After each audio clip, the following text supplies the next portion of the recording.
At Ambassador Play, we design DIY educational kits for kids for a social enterprise. So every kit that we sell, a displaced child, a refugee child receives one for free.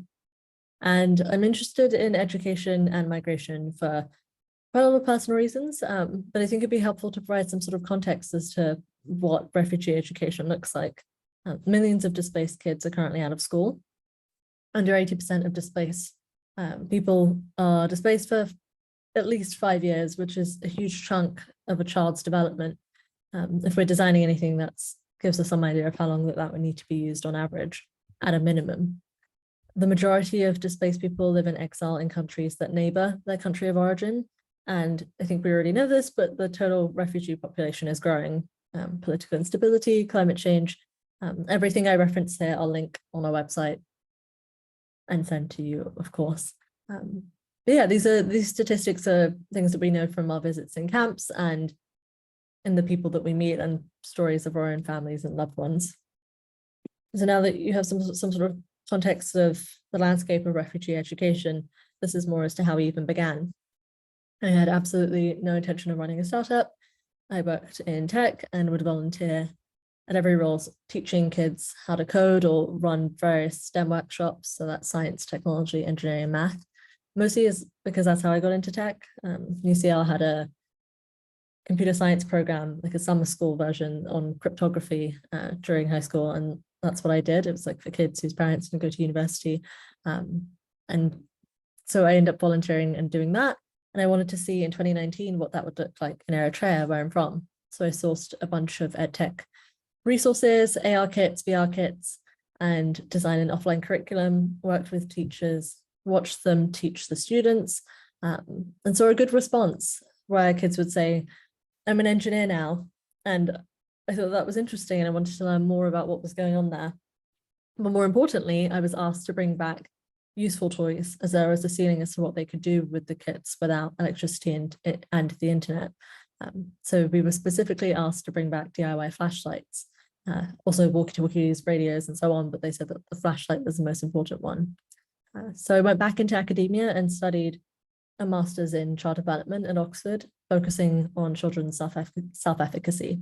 So that's your perception and your ability to pursue something. And I was interested in science self-efficacy. So during my master's, I made a bunch of prototypes, so going from a software background to hardware, testing with solar panels and stepper motors and soldering in my university bedroom. I was lucky enough to get engineers on board, thanks to Oxford's career service, and Leo massively improved the kit. But yeah, this process has been slow in terms of figuring out what electrical components work in the context of where we're designing the kits. And we're lucky enough to be working with Pentagram, who worked on Yotto Play, Kano, Pigsby, and their willingness to work through the design approach I'm about to discuss has been amazing. So it's been a joy, and we're launching the first product, the DIY flashlight, soon. So I hadn't heard of this framework, equity-centered design, until recently, but it turns out that this is sort of what we were doing anyway. And there's quite a lot of similarities between this and the Masters in Education, and I'll explain and highlight them. So some background: Stanford's design school and the National Equity Project coined the term equity-centered design and stated very succinctly, it's any system produces what it was designed to produce. So ECD focuses on equity and empathy in the design process, and the designers ask, how can design thinking serve as a force for equity? A lot of their materials are online and accessible. Again, we'll link everything. I'm not going to spend a lot of time talking about the history of the framework, mainly because Slow Factory already does a good job of this in a talk called Equity-Centered Design and Design Justice. Again, we'll be linking that. And two, I argue that it's not important to be religious about a particular framework. Just sort of take what you find interesting. And this was the best example that mirrored our design process. So design thinking is essentially it's a non-linear iterative process, a sort of problem-solving approach. For anyone familiar with design thinking, you can see sort of the enhancements here of the equity-centered design process. So the designers at Stanford and the National Equity Project redesigned this, including noticing and reflection components. And you can see noticing in reference to yourself as the designer, any power structures at play, and then the reflect box block, I understand to mean noticing any emotions, you understanding, challenging any power structures, and so on. And I thought that this was interesting, particularly the notice component, because it reminded me of one of the modules by Natasha Robinson during my master's, and one of the texts that we looked at by Anahid El-Hadan. And Anahid asks, what sort of research, it's more in the context of knowledge, but what sort of research can researchers who are structurally positioned within the academies of imperialist powers engage in when researching in communities that are on the other end of the colonial equation?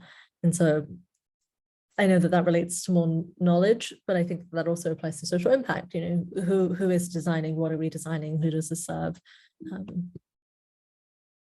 And this call for the noticing and the reflection, and maybe just humility in this design process, I think is something that we lack in EdTech.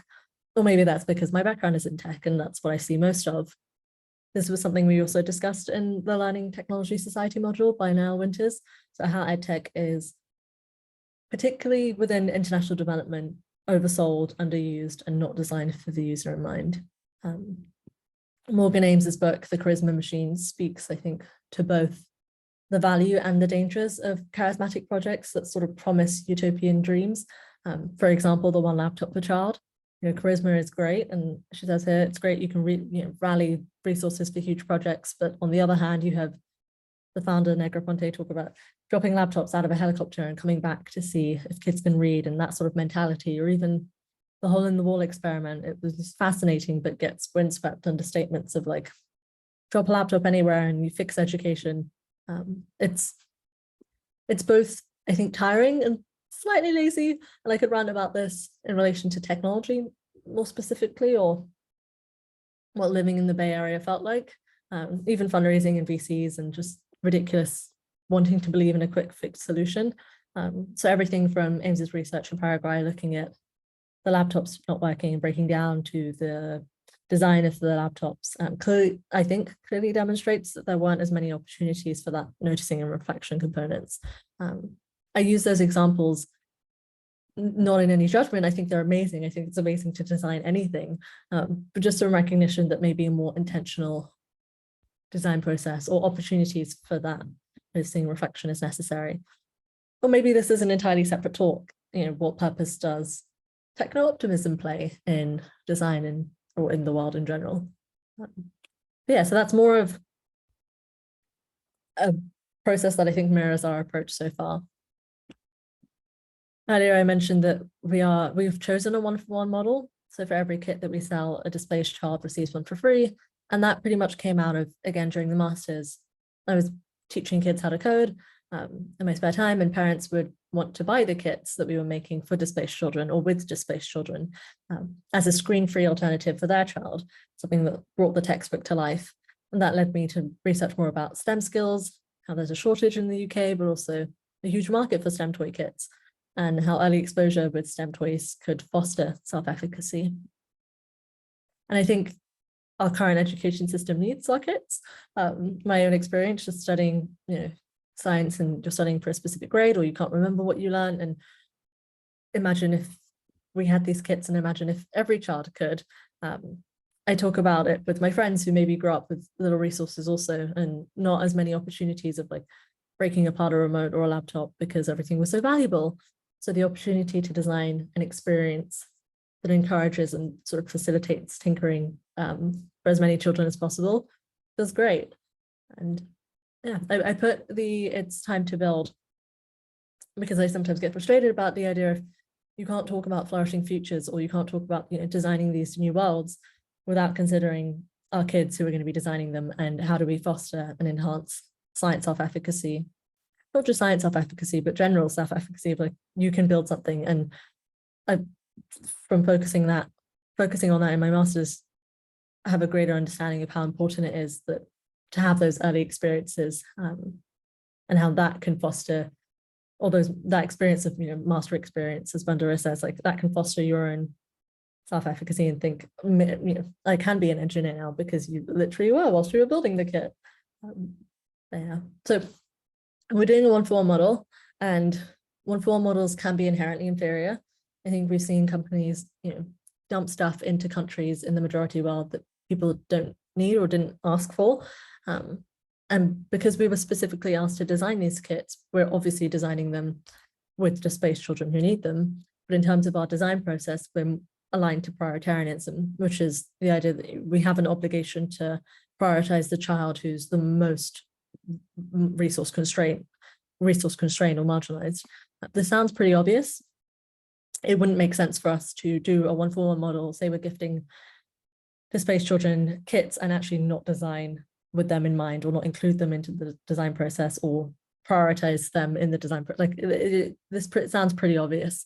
But what I'm finding interesting is that prioritarianism works here, and I think everywhere. So if you're designing like this anyway, if we're designing for with the displaced child, every kit can use it. And sort of when you think about how a building is designed, if it's accessible to everyone, then everyone can use it.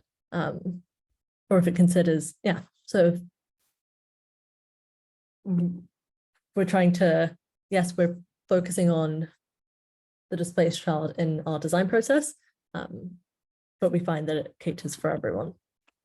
And what that looks like in practice is that this has been pretty slow. Trips to Calais, Dunkirk, Eritrea, going to Hungary soon, lots of listening. For example, the photo on the left is a 10-year-old child in Dunkirk in December showing me why he likes that prototype and what he likes about it compared to the other one that he tested. And then the photo on the right is where a 14-year-old showed us in October, where him and his family slept on the floor, talked about the raids that were happening, and gave some context as to what their day-to-day experience was.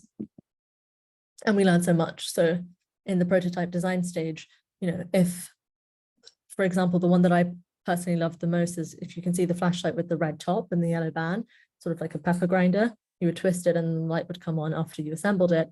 And if we hadn't done any of this process, which would have been incredibly silly, I would have probably gone for that one and tried to launch that.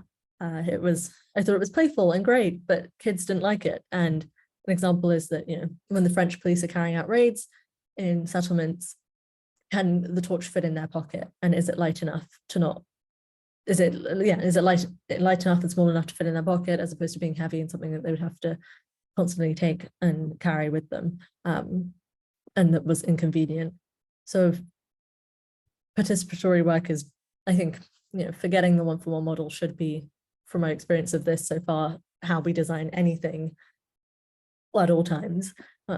Again, not saying anything profound here, just always humbled by how little we know and how important it is to be as participatory as possible.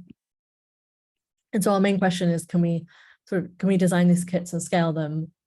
I haven't seen an example of this, so if anyone has, where a product is designed and prioritized for a different user than the one who's purchasing it, please do let me know. I'll do a separate talk on, what is Kickstarter? What is our governance? Or what approach have we considered? What structure? What model? I'm constantly looking for examples of cooperatively run projects to model this on, thinking about what does scale mean. Not wedded to the one-for-one model. We could find a year on that it's actually better that we donate X amount of profits to charities working on refugee education instead. We're just open and just open enough to any change, anything that would be more impactful, essentially. And I think that's approach is best summarized in this slide from the equity-centered design practice, which I will share the slide by the researchers at Stanford in the National Equity Project. I love it. I love how they included humility and a willingness to look foolish. I mentioned one laptop per child and Shigata's work earlier, but that doesn't, I think they were amazing for trying anything. What I'm coming to realize more is that we should just be sharing our work. I would have loved to have seen how any of the products were designed. What did that room look like? How did you get to that process? How did you come to that way of thinking that this might have been the best approach? And maybe this is also a separate rant about academia. One of the articles or one of the posts that we looked at in Natasha's course was, it was Revolutionary Intellectuals by Issa Shivji, who talks about how intellectuals are egotistic to the bone, and being masters of mystification, they package their egoism as altruism, which I thought was really interesting in terms of just a reminder that even if intention is there, again, taking the opportunity to notice, reflect, what are we doing here? Who does it serve? And I think we have an opportunity in designing this flashlight to get rid of this, masters of mystification, and sort of explain this is how we've designed it. And if it doesn't work, then even for us being like, okay, well, using failure as like, okay, this is right as a point in our, because we've documented everything, or we will document everything. I think this is where it went wrong, and maybe that can help you as well if you're someone who wants to build something similar. And if it does work, then you can also see how, and being transparent as possible is where we can, I think can help as part of this. So yeah, I don't think this is a product that's going to save the world. We're designing a product based on a specific request, and we're going to have fun doing so and hopefully inspire kids in the process. I'll share a bunch of the reading of the works that have inspired us so far. We'll set up a library section on our website, and also the reports as well. For example, this is one that was helpful on how to co-design with children. Maybe we do an entirely separate talk about co-designing and what does that look like, the difference between consent, assent, challenges of participation, and so on. But we were most inspired by, or I was most inspired by, to do this webinar by Show Your Work from Austin Kleon. So I highly recommend reading this. If you've watched this and you're like, I have no clue as to what on earth you're building, or that doesn't make any sense, or maybe you should use this approach, or you haven't considered this, or you should read this, please do let us know. The whole point of working in public is to learn more, basically. So yeah, please do share anything or comment afterwards as well.